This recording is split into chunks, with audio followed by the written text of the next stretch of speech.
The Gecko and the Echo by Rachel Bright and Jim Field. On a tropical island that rose from the seas, where the welcome was warm on the coconut breeze, one little gecko, flamboyant, expressive, felt quite unique and extremely impressive. I am Goldie the Great. Check me out, drink me in, hear me sing, watch me dance, I can do anything. Someday very soon, I will be a great star.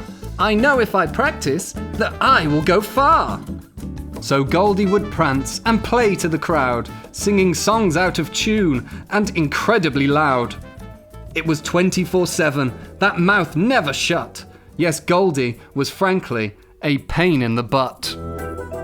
At breakfast, guess who would be the first to the mango, fandangling them all with a pushing in tango? At nap time, young Goldie would sashay and croon, waking the tiniest geckos too soon.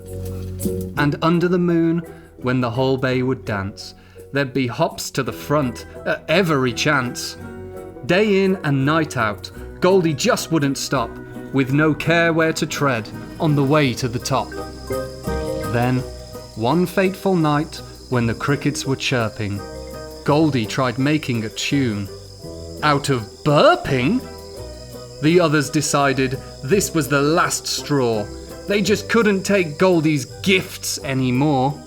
Enough, they implored. You're all me, me, me. We don't want to listen. It's too much, don't you see? Goldie was shocked, dumbfounded and stunned. Greatness like this should never be shunned. They were just the wrong audience, that was a fact. It was time to go elsewhere, to practice this act. So with an indignant swish whip of a tail, Goldie flounced off on the Red Canyon Trail. In the empty crevasse, a voice could ring out. Belt a tune, free a burp, have a shout! With a smile and a jump, Goldie let out a woo! But before the next who, came another voice too. Woo!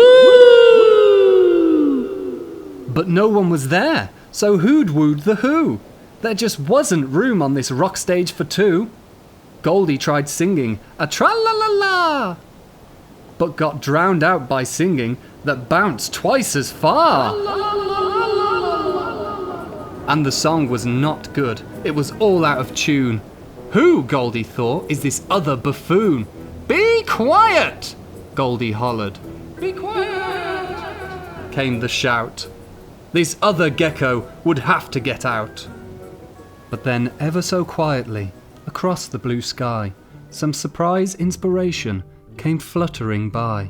Hello there, it tinkled. I have an idea, whispering gently in young Goldie's ear. That voice that you hear, it isn't a gecko. That's shouting and singing. It's simply an echo. What? Spluttered Goldie.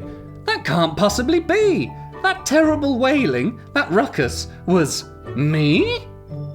Well, Goldie was stumped. Could this really be true? If it was, then this knowing was urgent and new. The Koa said, Greatness, it's not what you do, but how you are doing it. That matters too. Goldie felt changed. A new day is dawning. I must hurry back to my family this morning. I want to return to my sparkling bay and perform in a new, very different way. So at breakfast time now, Goldie says after you with a slow waltz reverse to the back of the queue. When babies get tired and are closing their eyes, Goldie hums soft, snoozy, hushed lullabies. And under the moon, when they gather at night, Goldie just can't help but groove in the limelight. But now those manoeuvres are mindful and kind for all those in front and all those behind, uniting all geckos to dance and to sing, making them feel they could do anything.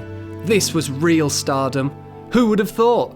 With fan clubs and fame of a much better sort. Yes, Goldie found out what true greatness can be, not just for one, but for you and for me. Whatever our journey, whichever our track, what we send out will come echoing back. And so, if we know that we get what we give, then giving out love is a great way to live.